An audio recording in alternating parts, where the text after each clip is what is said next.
Welcome to another edition of Live on Tape with Pete Trabucco here at WWDB, AM 860 Talk Radio, Philadelphia, a Beasley Media Group radio station. Pete Trabucco here with the lovely and talented Haley Taylor Simon. Haley, how are you today? Good, how are you? Oh, good. Come on, we're going to get you excited there. The summer's here, okay? Oh, not officially, but it's here, okay? The weather's beautiful. We're having a great time.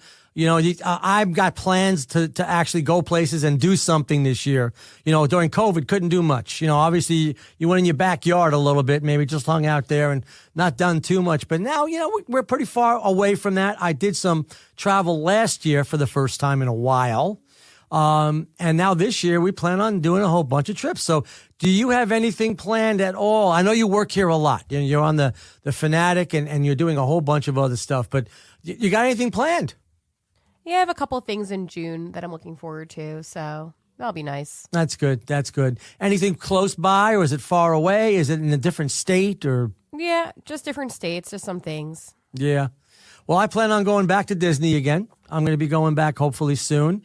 I spent a lot. I'm going to go to California also for that, and of course in October we're doing the actual Grand Ole Opry Theater, where I've been nominated. Actually, you and I have been nominated for a top radio media award nomination for, I guess, best whatever they call it, media, by the Josie Awards. And it's going to be held right at the Grand Ole Opry Theater. I'll be presenting, and also I'm up for an award there. So looking forward to go. Have you been to Nashville? It's so beautiful there. No, I have not. If you get a chance, it's so amazing. And so expensive. It is, but you know, it's so worth it. Everywhere you go, there's a bar and there's somebody playing, okay? And they all sound fantastic, too. It isn't like these are beginners. These people are really good. And they're in Nashville trying to get their big break. And every other bar's got a nice different, at 5 o'clock, when you're walking the streets at 5 o'clock to get to where you need to go, there's people waiting at the lights, and they all got guitars on the back of them. So it's like 20 guitars, you know, going down the street, going to those clubs or whatever. That's how it is in Vegas whenever I go. Is it? Yeah. Except it's not so much talented people, and it's more entertaining than anything. But well, if you ever get a chance, I know you're into hockey, and they have a pretty good hockey. Their arena there. Yeah, okay? the Preds. Yeah. Oh my goodness, it's even nicer. You know, and I've been to the ones here. But I'm biased. I know. Well, Philly's got a good one, obviously. Wells Fargo Center is just named top sports complex or arena of the year. I did not know that. Yeah, they did like a $5 million renovation this past season, so it's pretty top of the arc. Well, that's the top. You know, the worst one I think is what, the Coliseum, Nassau Coliseum, or I don't even know if they call it that anymore. But that's where the Islanders play. And they got a completely new arena. Oh, the does USB, it? Yeah, they made a whole new one, and it's pretty cool. Oh, is it really? Because I remember I went to the old one. Yeah, no, that's oh my goodness, that was like the worst. That was like the worst I've ever been in. Now the one we have here in New Jersey, okay, is pretty good too. Prudential, yeah, and I like Vegas's T-Mobile. That's a good one. Yeah, but if you get a chance, Nashville has a nice one too. I loved it. The people were nice. It was friendly. It was in the middle of the city, like right in the middle of the city, and you could walk from the one bar, you go right in. Okay. Parking could be a problem. Well, I wouldn't be driving if I went to Nashville. It would be walking and Ubers. It would not be me renting a car. That seems like a bad idea. It probably is a little bit, but as I said, everywhere you go, there's music everywhere. And I can see why they have so many big people, big stars coming out of there. Yeah, a lot of talented people. Yeah. All over. It's crazy. I'm like, I wish I could sing, but I can't. So I just talk to people that can sing. Well, you do play the violin. We know that. Oh, man. That was bad. Because I think Daisy actually thought I played the violin. And I'm like, I'm middle school me, not. Listen, she had fun with us. But she was excited about it. And I was like, I don't want to break your heart or anything, but I'm not that good. Well, she is. She thought you were good, and let's keep that going, okay? Like good at talking, not good at playing the violin. Completely two different things. If someone says, "Oh, you're good at the violin," it's usually those parents or those people, those mentors in your life. They're like, "I don't want to hurt her feelings by telling her she sucks." we're going to say that she's good, and hopefully she'll realize it herself. That's what happened with me with violin. Oh, okay. One day All I woke right. up, I'm like, oh, I'm not good. No, not going to happen. Well, you said it was a tricky instrument. Yeah. You said it was very tricky. Yeah, no. And I played the oboe at one point too. Oh, did you really? That was even worse. Oh my goodness. So yeah. So you should stay away from was it wind instruments? Wind, strings, anything that makes noise. Well, maybe you should play the drums. What do you think? No. Let's try the drums. That's okay. I'll just do the talking. Well, I play the drums sometimes, but not all the time because I'm like you. I'm not very good at it, but I love doing it. So it'll be fun. But if you like music, obviously, so Yes. I want to talk about our guest. Man, we have one heck of a guest this time around. We always do. We always have great guests. Yeah, but this one's different. Oh my goodness, this is fantastic. We have with us today singer, songwriter, and Righteous Brother. Yes, the Righteous Brothers are back. Okay, and this gentleman is doing an amazing job with Bill Medley. They've been doing it now for several years. I believe they're in Las Vegas, and they've got my favorite city. Oh, it's just amazing. It's just amazing. But we got Bucky Hurd with us today, and he has done so much. Bucky, how are you doing today, sir? Hey, man, I am just doing so good. It's a beautiful day here in sunny Las Vegas. Fantastic. And you've been there, what, 7 years now, I think, right? 6 or 7 years you've been doing the show? We just started the 27th of February to the date was we began our 9th season. 9? So, wow. Yeah, we've been at it for a while. Yeah, we're going to hit 10 next year, man. Fantastic. Well, the Righteous Brothers ain't dead yet, man. You guys are doing amazing. Oh, man. And you got a tour. We'll talk about your tour dates because I'll tell you, you are all over the place and you're coming close to Philadelphia. I think it's Lancaster in August, as well as down in Avenel, which is New Jersey. So we'll talk more about that for those that want to do it. But for those of you who don't know Bucky, okay, this man is amazing. He's a songwriter. He's a singer. He has actually been on the same stage with people that I also admire as well. Tony Orlando, Yakov Smirnoff, Glenn Campbell, Mickey Gilley, Johnny Lee, Jim Stafford, The Platters, Andy Williams, Colin Ray, and of course, Bill Medley. And I can just go on and on about the people that you've actually shared stages with even before you became a Righteous Brother. So, I'm looking at you and I'm seeing you started on the Royal Caribbean Cruise Lines, okay, way back when, in the early 90s. Did you ever think that you would have a career, the career that you're having now, when you first started? It was kind of mind blowing. I studied theater. I have a degree in theater from Auburn University, and I had big dreams to go to New York City, and Sure. I had the opportunity to work in a small theater in Birmingham, Alabama, right out of college, and my contract was running out at the end of the year, and I wasn't sure what I was going to do. And I thought, I'm a young guy. Why not go out on the cruise ship? So I applied and got it, and Royal Caribbean picked me up to be a lead singer in two of their review shows. They did a Broadway review show and another one that was kind of a New Orleans jazz type of show. And I got to go and kind of see the world and cruise, and that's where I met my wife, and that kind of just launched everything. But yeah, when I was working the ships, like I said, this was back 90 to 94. I would see all these amazing artists come on at like, Bobby Rydell and Vic Damone and, Jerry Lewis would come on, and Frank Gorshin and Ben Vereen, and the list just goes on and on. And just sit up there and watch these guys and just, dream of one day doing something of that caliber. And that's why this, is so mind blowing. Even after 9 years standing next to Bill Medley, I mean, sometimes I just look over and I'm like, that's Bill Medley. I'm like, how did this happen? But praise the Lord, it did. And we're going strong. He's going to turn 84 September the 19th, and my goodness, singing better than ever. He's getting ready to release a new album. The Curb Records has signed him on a brand new record that he just finished it, and I'm not sure the exact release date, but it is just so good. I got to be in the studio with him. He's doing a duet with with Michael McDonald, an old Buck Owen tune Oh, called yeah. "Crying Time."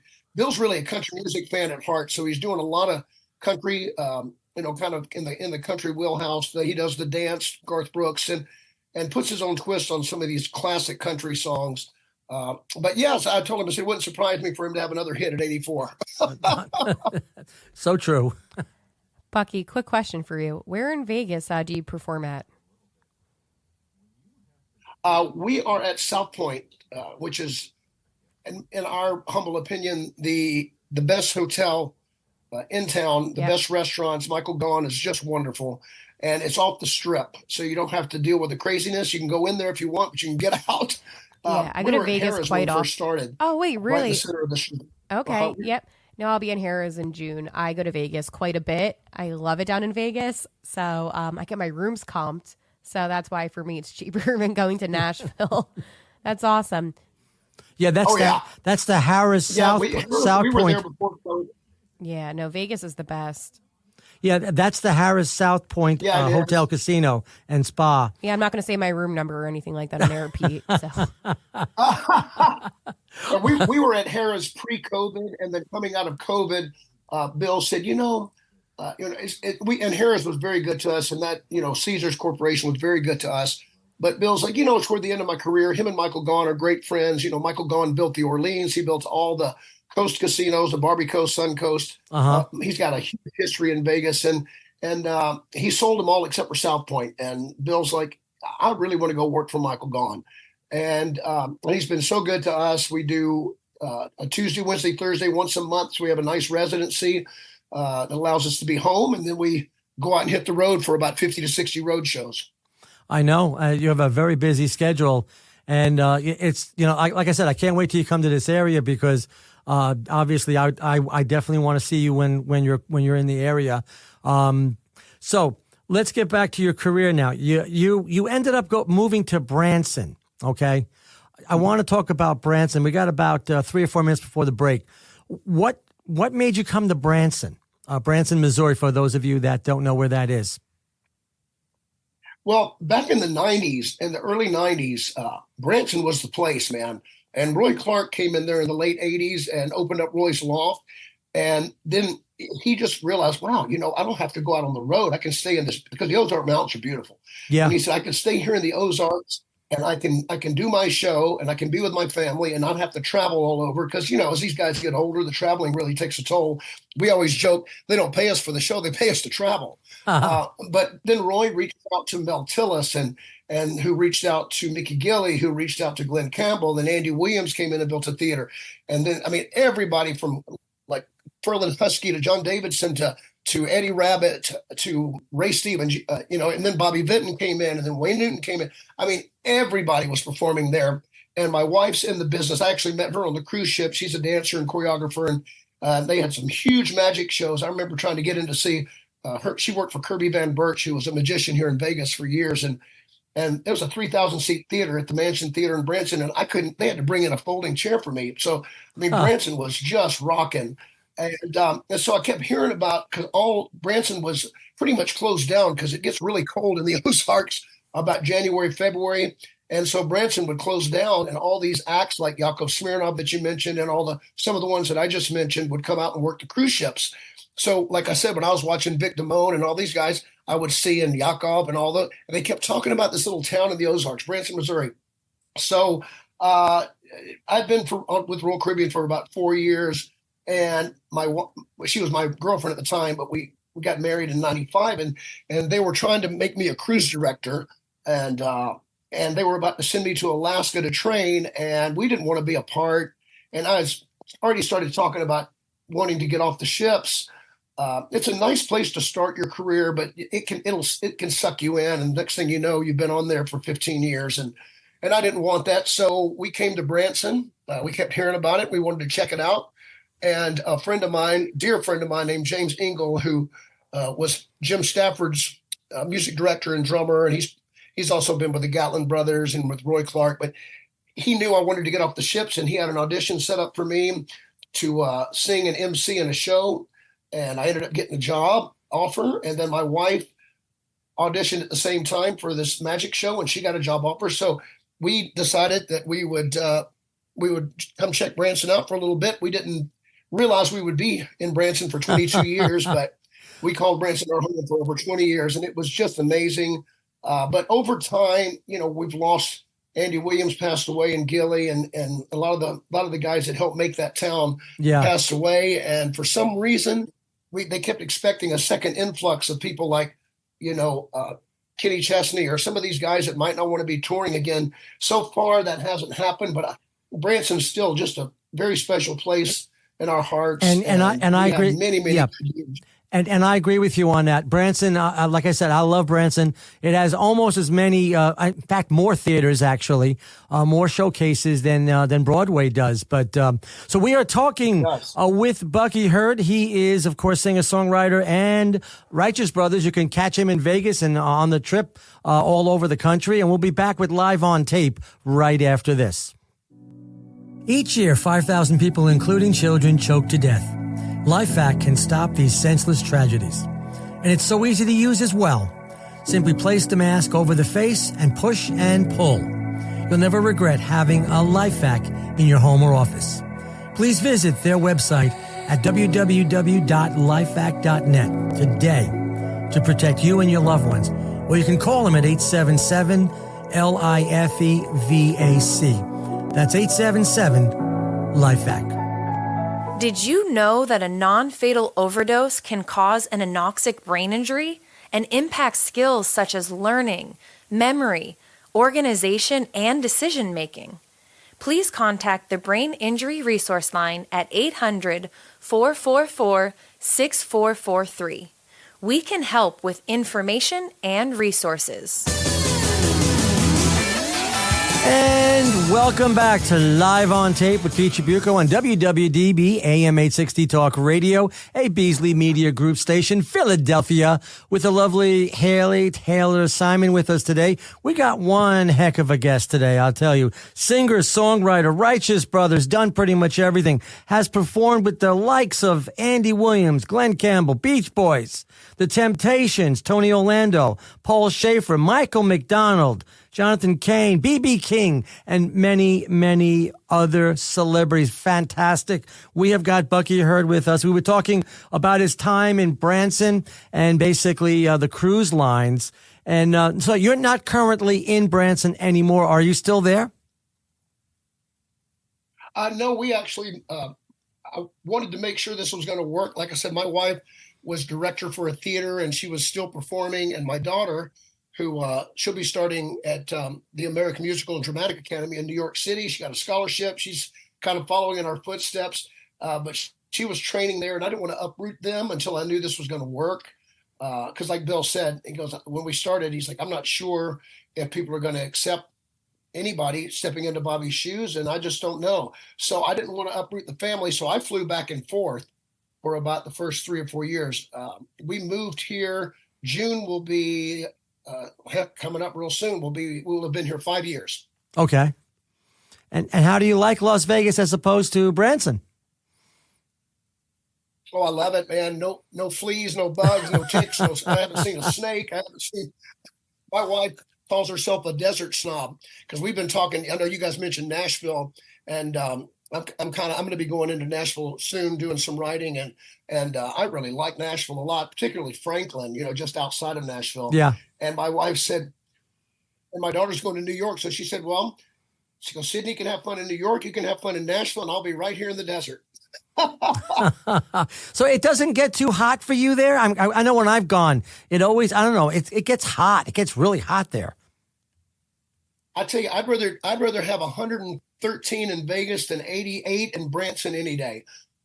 The humidity in Branson, when I would fly in, from the time I walked out of the airport till I get to my car, I would be soaking wet. And here, man, it can be 110 plus, and as long as you're not in the direct sun, like you're in the shade, it's great. And at night, there's always a breeze blowing. I've never really been uncomfortably hot unless I'm standing directly in the sun. So as long as you're shaded, you're pretty good here. But Branson's just the humidity. It's just, And Nashville too. That humidity is pretty bad. Yeah, it's kind of like Florida too.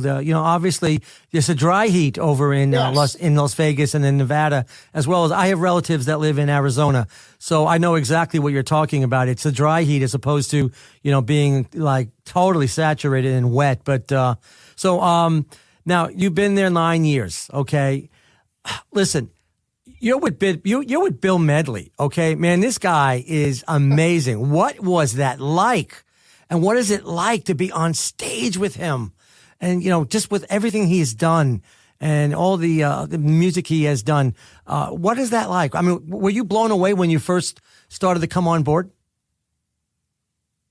Yeah, I mean, I met Bill. Bill came into Branson in about 2006, and he came in with Paul Revere and the Raiders, and they were doing shows. Dick Clark just built a big theater there called Dick Clark's American Bandstand Theater, Uh-huh. and Bill ended up booking the act. So he would bring in him and Paul did shows, and he would bring in Martha and the Vandellas and Bobby Rydell and Fabian and Mary Wilson and all the acts. Bill started booking the acts, and he and I just got to be friends. We actually had a mutual friend that had worked for him in one of his theaters, and I was working with him as well. And Bill would come backstage to say hello to him, and I'd be like, "That's freaking Bill Medley. That's Bill Medley." I'm getting giddy almost.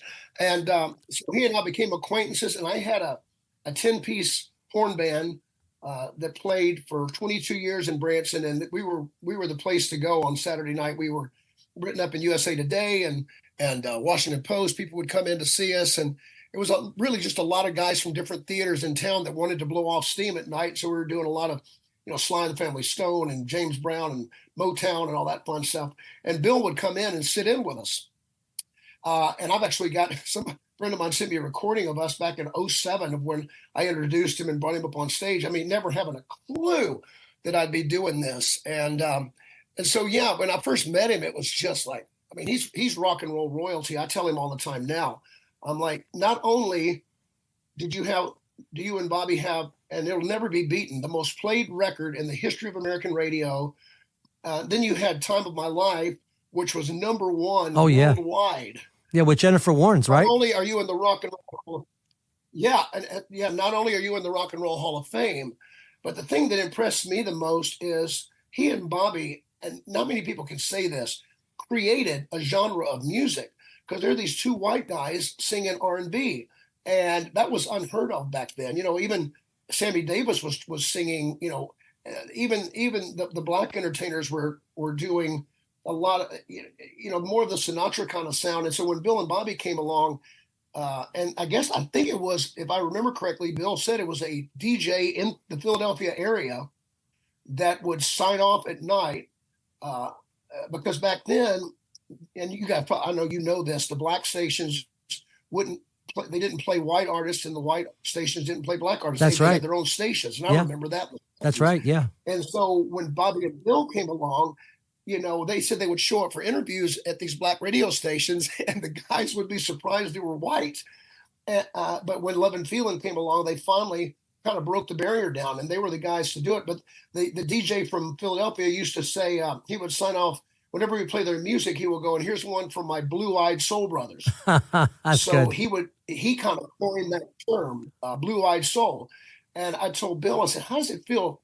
It's like whoever created jazz, the first person that created Blue-Eyed Soul and opened the door for people like Bob Seger and I asked him before, all these R&B white singers now that could, because before that it was Fabian, it was Vic Damone, it was all these, and then Bill and Bobby came along doing Little Richard, and next thing you know, it just a whole different element to the music scene was born with Blue-Eyed Soul. Well, that's amazing, and you're right. I remember way back then they were like, everyone thought that they were a black group because they sound that way, and they broke a lot of records. You Lost That Loving Feeling is still one of the most popular songs in the songbook of the Righteous Brothers, but not only there, but also worldwide. It's still selling records and still up there as far as that's concerned. That's amazing. It is the most played record. About 25 years ago, it went ahead of Yesterday by the Beatles, and became and still is today the most played record in the history of American radio. Yeah, I agree. I think it's amazing. It's an absolutely amazing song. His voice, I tell you, I mean, the deep voice that Bill Medley has, and I'm assuming that you have pretty much the same voice, like more of a tenor voice, because I think that's what I believe was it Hatfield had that the tenor type of a voice. Yeah, Bobby was the first tenor. Yeah, and your voice is similar. Yeah, when I jumped into this, it was a fine line because you want to, I want to pay tribute to Bobby, so I kind of keep it in Bobby's wheelhouse, but then I put my own flavor to it. And, okay. And over the years, I've been doing it now 9 years, so the Righteous Brothers fans have really, at this point, when I first started, I would get a lot of, who does this guy think he is? There's no other, nobody can replace Bobby Hatfield. Yeah. And Bill said, just be prepared for that. But over time, you just keep doing what you do. And now if somebody says that, I've got about 100 other people that, have you seen the show? He's not trying to, we pay tribute to Bobby. We honor Bobby. So yeah, when Bill started talking to me about this, I hadn't seen him probably in 3 or 4 years. And a buddy of mine had opened a small theater in Branson. This was like 2014, and I was teaching voice and musical theater at Dance Branson School of the Arts, so I wasn't doing as many shows at the time. But he asked me to come and do this Journey tribute that he was doing, okay, where we talk about the songs and why they were written. And I ran into Bill at a wedding. The friend I told you about earlier that we were in a show together, and Bill would come back and see him. He was getting married, and so I ran into Bill. And he said, man, you're not doing a lot of shows now. And I said, no. I said, I'm teaching more. I said, I'm doing this Journey show. He goes, hold on a second. You don't do Steve Perry. And I said, well, we have a show tomorrow. Why don't you come check it out for yourself? And come to find out, he went to dinner that night with a friend of ours and said, I just don't hear Bucky doing that. I don't hear, I just can't imagine him doing that stuff. So he called me 5 minutes before the show started and said he was going to stop by. I found out later. I said, so you didn't come to see me. You came to see me because you thought so you came to see me fail. And he said, yes. He said, what do singers like than to see other singers die on stage? And so he said, I'm probably going to stick around for a song or two. And he ended up staying for the whole first half of the show, and then invited me to lunch the next day and said, I'm catching a lot of flack from my manager and different people that are saying, okay, you've waited 13 years, 14 years, Bobby's been gone, and it's time to start bringing the music to the people again. And so we went and had lunch and then talked about it, and I went over to his house, and we and talk about freaked out. He's sitting at the piano with his Grammy there, playing Love and Feeling, and showing me where to sing and how to sing it, and it was just surreal. And we did a few of the songs, and he sent it to his manager, who's our manager now. He's been with Bill since the 60s. Okay. And he said, wow, that sounds, because you can have two good singers, but it's the Righteous Brothers were all about the blend. Yeah, that's right. And David said, well, my God, that sounds like the Righteous Brothers. And so we were offered 3 months at Harrah's back in 2016.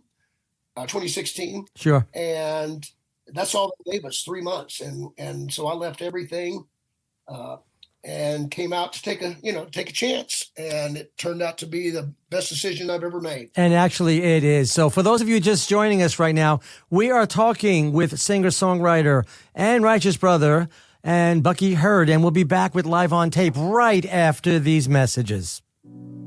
Each year, 5,000 people, including children, choke to death. LifeVac can stop these senseless tragedies. And it's so easy to use as well. Simply place the mask over the face and push and pull. You'll never regret having a LifeVac in your home or office. Please visit their website at www.lifevac.net today to protect you and your loved ones. Or you can call them at 877-LIFEVAC. That's 877-LifeVac. This is a St. Jude moment. Ashton was a high-level athlete, and in a an instant, your world flips. And your healthy 5-year-old competitive cheerleader has a brain tumor. And the physician was like, your best option is St. Jude. Receiving treatment that was life-saving for our child and knowing that that treatment would be of no cost to us was a huge weight lifted. Learn more at stjude.org. And welcome back, everybody. This is, of course, Live on Tape with Pete Trabucco on WWDB AM 860. And that's Talk Radio Philadelphia with, of course, Haley Taylor Simon. And I just want to let you guys know, okay, World Star Public Relations, where excellence meets exposure. Now, are you ready to elevate your brand to new heights? Well, if you are, their team of dynamic PR experts is here to make your story shine bright on the global stage. Whether you're a startup, an established artist, business, or rising star, they specialize in crafting narratives that captivate and campaigns that resonate. World Star PR is your passport to the world of unparalleled visibility and success. So join the ranks of those who've already have done so. Choose World Star Public Relations and let your story take center stage. Their number is 631-506-6600, 631-506-6600. And we are with singer, songwriter, and righteous brother. He's done so many things, and we'll talk about the new shows that he's writing as well. We are with Bucky Hurd right now. And Bucky, we were talking about, of course, when you first started over in Vegas, and you did that for a while. The one thing that we missed out on when you were in Branson, I'm looking at it, and you actually won Vocalist of the Year in 2005 in Branson, that award. That must have been pretty cool, too. Yeah, that was cool. That was about the time that I was got to work with Andy Williams, and that was just a magical time, man. Yeah, there were so many, like Branson and Vegas, like you guys were talking about earlier, in Nashville, just top-notch singers and musicians. So to be recognized amongst all those wonderful vocalists out there was just a real honor. Oh, that's great. That's fantastic. Now, I want to talk about something else. We have something in common, you and I, okay? Her name is Peggy Lee Brennan, okay? She was she was actually a television actress, a movie actress.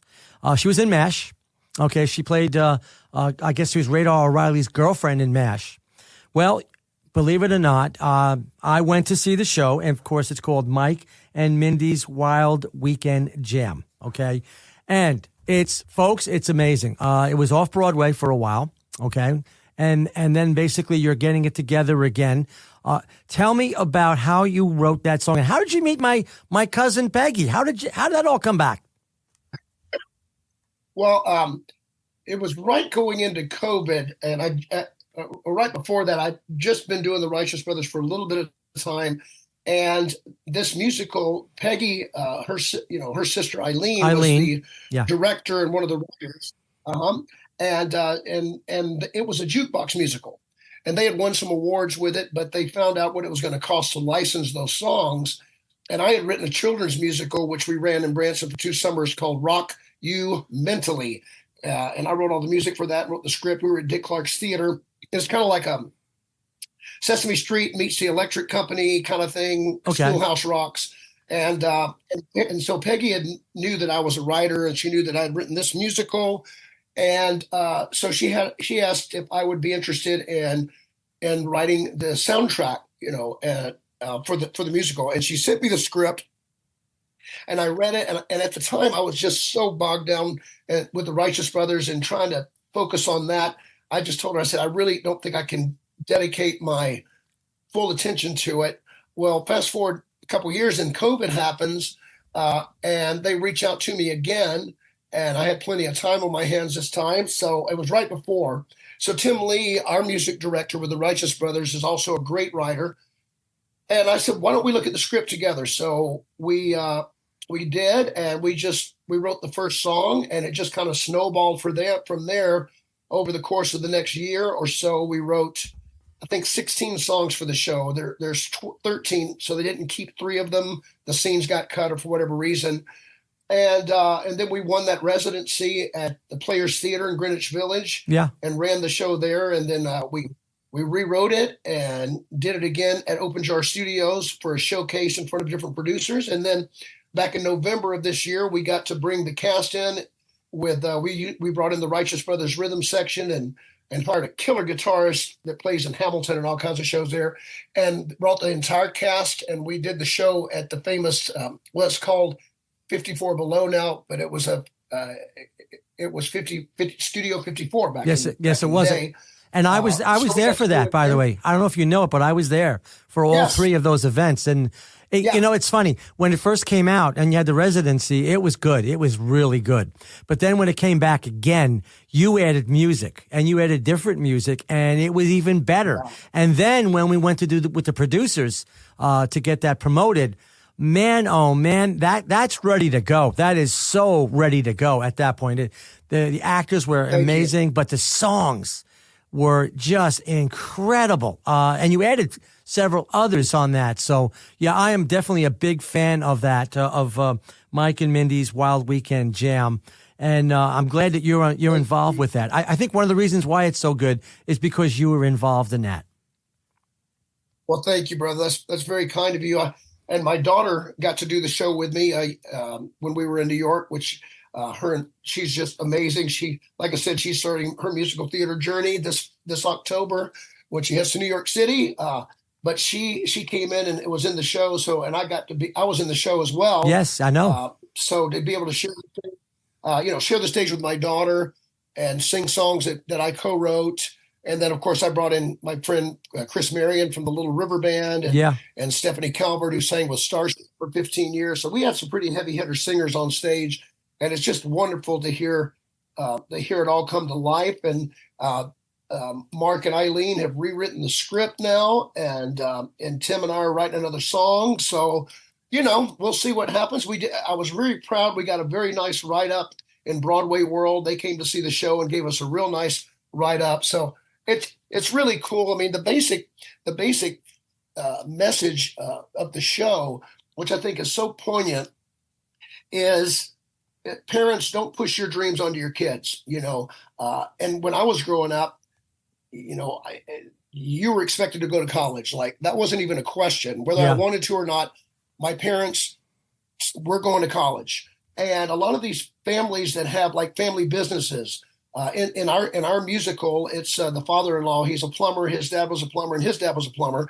So Mike, the title character, he's wanting Mike to give up this pipe dream of becoming a music sensation and move to New Jersey and take over the family business because he wants to retire. And you find out through the show that Don, the father-in-law, actually had a dream himself, which was squashed by his father because his father said, "You are going to be a plumber. You run the family business. That's what you do." So it's a really beautiful moment at the end when Don comes around and he makes that realization that he wanted to open up Donnie's Jersey Shore Cafe and be a chef. And but he never got that opportunity because his dad pushed his dreams onto him. Yeah. So, and it's two Italian families, so it's got the Greek wedding. I always say it's kind of like Greek wedding, but it's Italian. Well, I'm Italian. The message is really cool. We're very close to the Greeks. I mean, we act the same way. So it could be Italian, it could be Greek. It's the same thing. Yes. So no, it was great. Yeah, it was great to do. No, you guys did a great job with that. And no, really, kudos to you, because I tell you, Peggy's talented, all the actors and actresses on board, and of course, Jeff is fantastic too. I like when they added the rap music on that. That was pretty cool. Oh my gosh. That was the rap and tap. The rap and tap it just stole the show. Yes. No. Peggy is just wonderful. She toured with Grease, I think, and she's been in several Broadway shows. Oh, so yes. Her and Jeff both credits, as you know, out the yin yang, and it was just to be on stage also and to share those moments with two people that I just care so much about and who I think so much of as performers. It was just, and Eileen's great. Her and Mark did a great job with the script. So we'll just see where it goes from here. Yeah. Well, listen, it's going to go far, and you guys are really great. But now I want to talk about your new album. You have an album out now, so I want to talk about that as well. Okay. Now, I noticed that, that there's a lot of songs on there, which is amazing stuff. And I listened to several of them after you sent that to me. Tell me about this new album. Tell me about this. We got about maybe 5 minutes before break, somewhere around there. So tell me about this album, how it got started. When did you decide to do it? And give me all the particulars, all the 411 on this album that you're coming out with, or have come out with already. Well, yeah, it's almost been out close to a year, and it's done really well. It sells really well in our shows, and people respond to it really well. And I'm doing a couple of songs from the album in the show. But Bill, I asked Bill. I said, if I want to do an album, I haven't done one in 20 years. I did the musical and I did my kids' musical, but Bucky Herd album I haven't done in 20 years. I said, and I want to document our time together. Would you produce it for me? And Bill not only produced it for me, but he would not let me pay him a dime. I flew him in and out of Nashville, and I wouldn't let him pay for his hotels and all that. But he produced it and even put some of his own money into it. Just unbelievable. And this is the guy that Bill produced Unchained Melody. He produced Soul and Inspiration. So he took these songs in the studio and he picked most of the songs. There's 2 originals on there, but we do like Sometimes When We Touch, The Honesty's Too Much, and Somewhere from West Side Story, which Bobby also sang. And we're doing that in our show right now. So you'll hear that when we come out your way. And then the Stevie Wonder song. I'm a big Elvis fan, so we close it with If I Can Dream. And Bill flew in and out of Nashville. It took us about 3 or 4 months to complete it.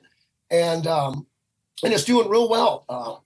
I'm just really, really proud of it, amazed by it. Bill talks about it on stage during the show. Yeah. And he just produced the what out of that album. Yeah. He picked songs I would have never done, like Sorry Seemed to Be the Hardest Word by Elton John. Yeah. There are other songs by Elton John that I like better, but Bill took that song, and it's one of my favorites on the album.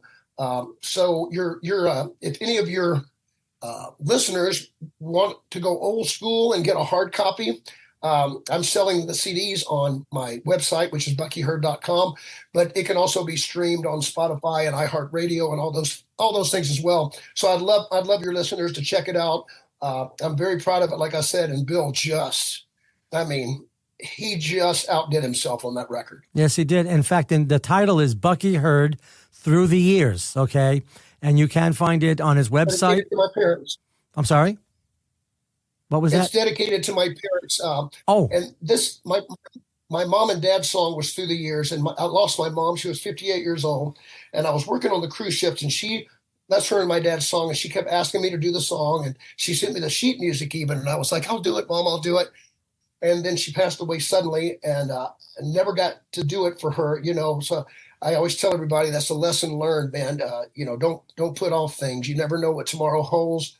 And then I lost my dad about 3 years ago, and so I decided to do that song on the album. And it's the title cut, and I dedicated it to them.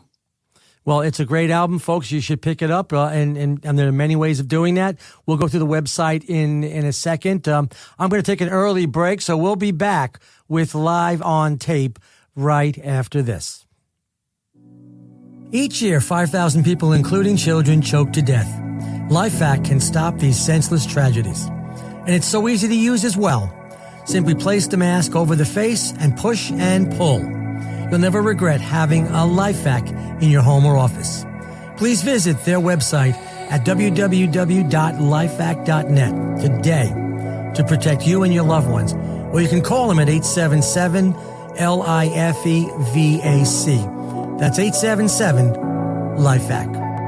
I had an important job, and it wasn't just a job, it was keeping my brothers and sisters safe. And coming back, it felt like kind of thrown away. If it hadn't been for Wounded Warrior Project, I honestly don't know if I would be here. It was like, I got my family back again. We all felt the connection, like that brother and sisterhood.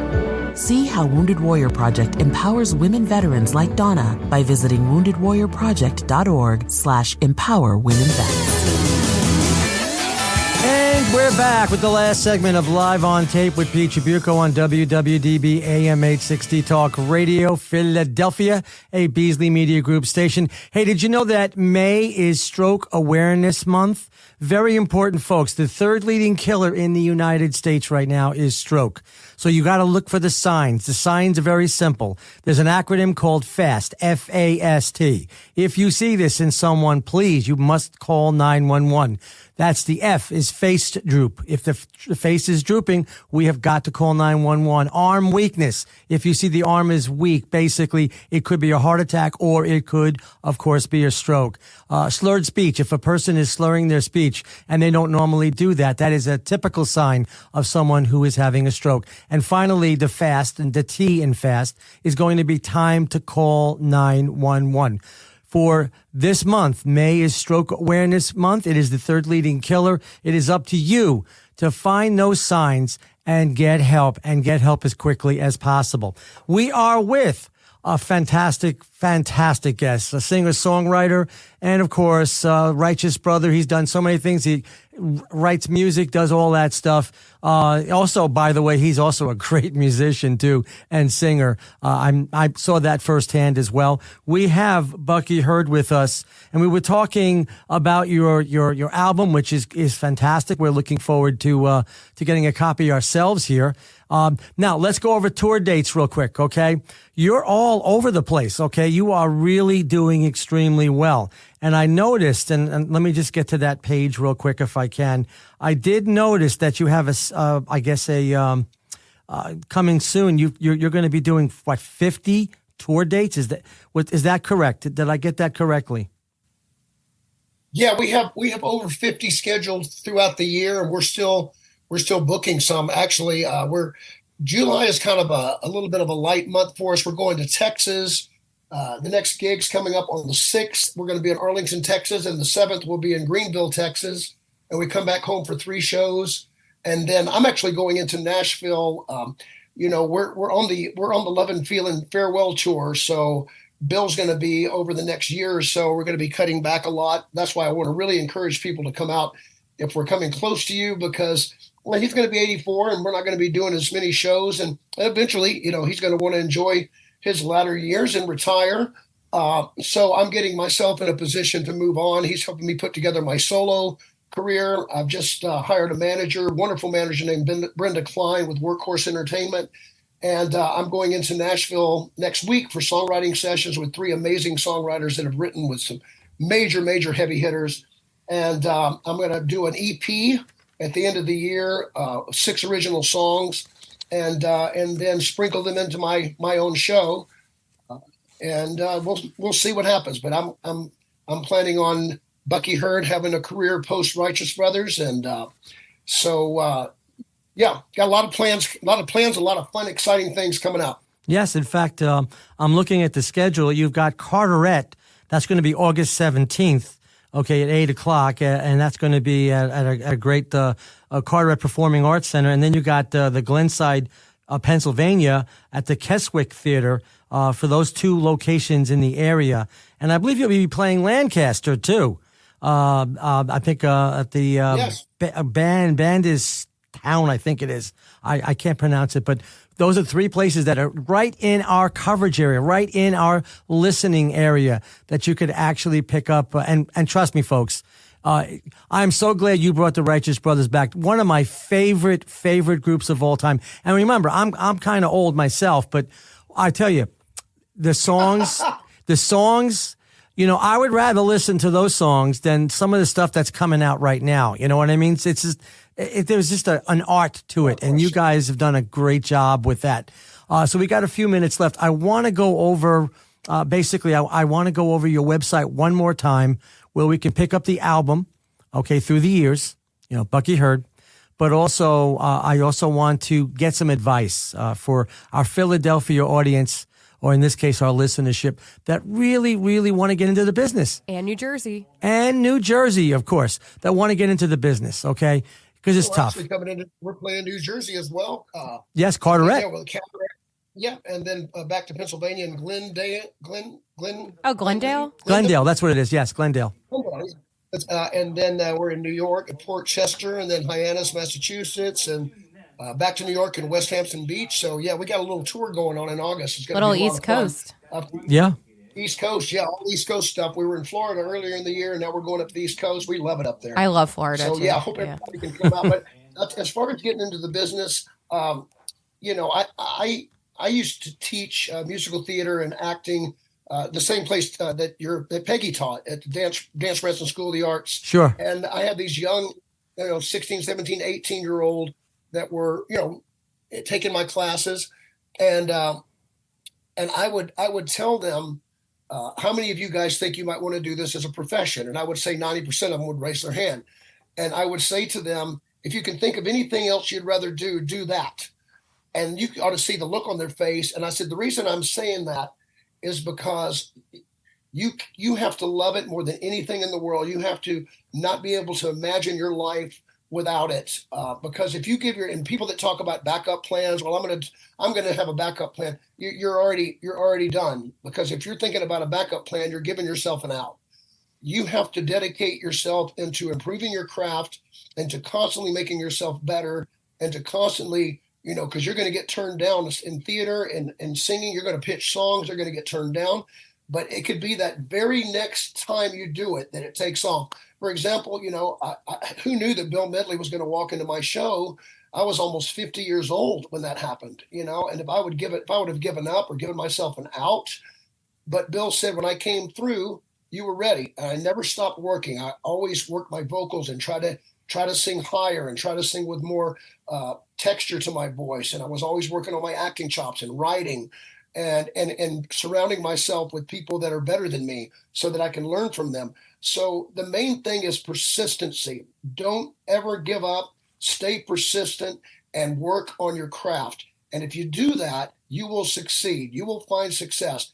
Because in my opinion, success in this business is really, if you can feed yourself and clothe yourself and put a roof over your head doing what you love, you're successful. And that's really all it takes, is just to not give up. That's 90% of it right there. It's just don't give up and don't take no for an answer. And that's advice that basically we could all use. In fact, it's kind of repeating what you did in Mike and Mindy's Wild Weekend Jam. Don't give up on that dream. Keep it going as hard as. All about. Yeah, man. Absolutely. Now, just a couple more questions. I want to get back to the Righteous Brothers again, and I don't want to say this from the bottom of my heart. Thank you for doing what you did, because I tell you, it takes a big man to try to get into the shoes of someone who is iconic. And I'm sure you probably thought to yourself, oh my goodness, what am I getting myself into? Because, I'm here with a living legend. And it took so much guts for you to do this. Most people would have said, no, I can't do it. There's no way. Stupidity. Yeah, but you did it. And 9 years later, you're still doing it. It's just an amazing story. That's just, it just goes to show that, you just don't take no for an answer, and you just keep plugging, man, and keep pushing. And when that first curtain came up, the first time we were on stage and the curtain came up, I can't tell you, man, it was very scary. Bobby Hatfield's one of the greatest singers ever to hold a microphone. Yeah. And, like Bill said, I wasn't sure that the Righteous Brothers fans would care that the actual Righteous Brothers were back, and B, if they would accept anybody to jump into Bobby's shoes. But God bless them, they did, and I am forever in debt. I was the biggest Righteous Brothers fan on the planet.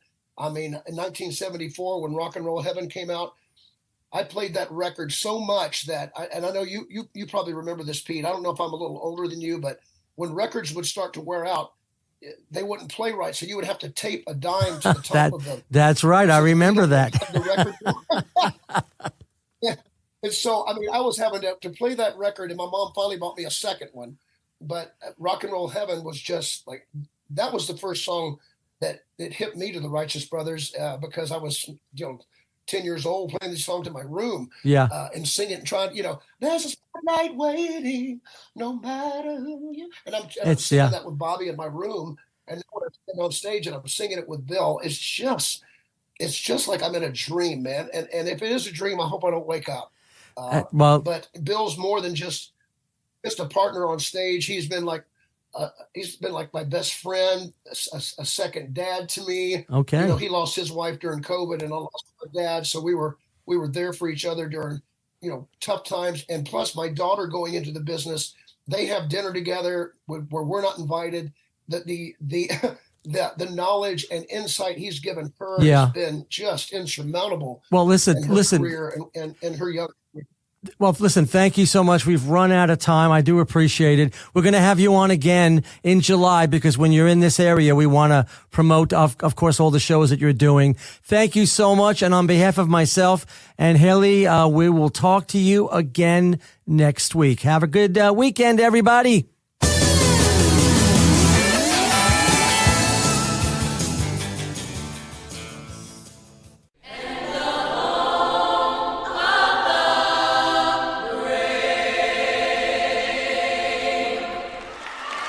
First Responders Children's Foundation takes care of the children and families the brave ones leave at home. Help us help them. Text BRAVE to 24365 to learn how you can help first responders in your community today.